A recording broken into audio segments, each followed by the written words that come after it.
নমস্কার বন্ধুরা, আজকে একটা নতুন রান্না নিয়ে চলে এসেছি। দেখুন, ভোলা মাছ। ভোলা মাছের আজকে ঝাল রান্না করব। নুন দিয়েছি, এবারে হলুদ দিয়ে মাছটা ভালো করে মাখিয়ে নেব। কড়াই তেল গরম হলে ভালো করে ভেজে নেব।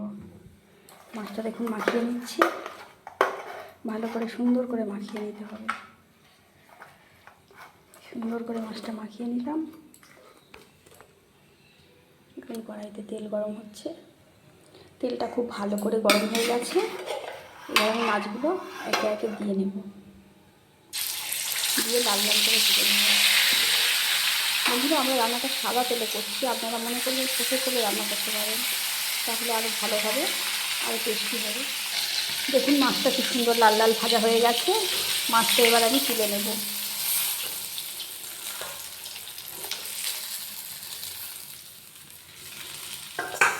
তেল আছে, এই তেলের মধ্যেই রান্নাটা করে নেব। তেলের মধ্যে দিয়ে দেবো কালো জিরে ফোড়নে, এবারে দিয়ে নেব পেঁয়াজ কুচি। পেঁয়াজটাও লাল লাল করে ভেজে নেব। এবারে দিয়ে নেব রসুন, বেটে রাখা রসুন দিয়ে নেব। রসুনটাও পেঁয়াজের সাথে ভালো করে ভেজে নেব। কটা কাঁচা লঙ্কা দিয়ে নেব।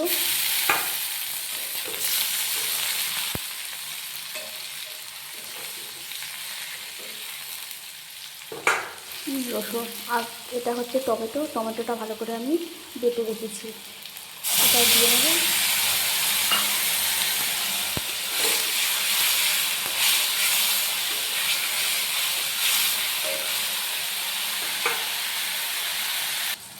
দেখুন মশলাটা কি সুন্দর কষানো হয়ে গেছে। এবারে আমি যে মশলাটা করে রেখেছি এই মশলাটা দিয়ে নেব।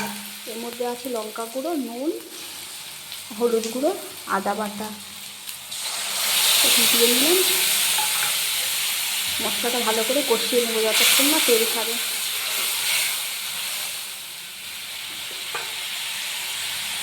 দেখুন মশলা থেকে জল ছেড়ে দিয়েছে, এবার আমি জল দিয়ে নেব, পরিমাণ মতো জল। জলটা ফুটুক, ফুটলে তারপরে ভেজে রাখা মাছ দিয়ে নেব।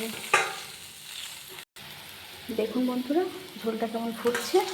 এর মধ্যেই আমি এবারে মাছ ভেজে রাখা মাছগুলো দিয়ে নেব, দিয়ে 5 মিনিট ফোটাবো। মাছটা সিদ্ধ হয়ে গেলে,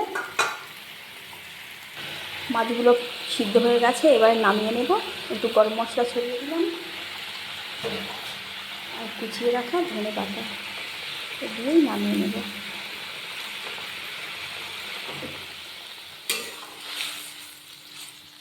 দেখুন বন্ধুরা, তরকারির কালারটা খুব সুন্দর এসছে। নামানোর পরে দেখুন এরকম লাগছে। তরকারিটা খুব চটজলদি হয়ে গেল, খুব তাড়াতাড়ি, সিম্পল রান্না। আপনারা একবার ট্রাই করবেন, করে আমাকে জানাবেন।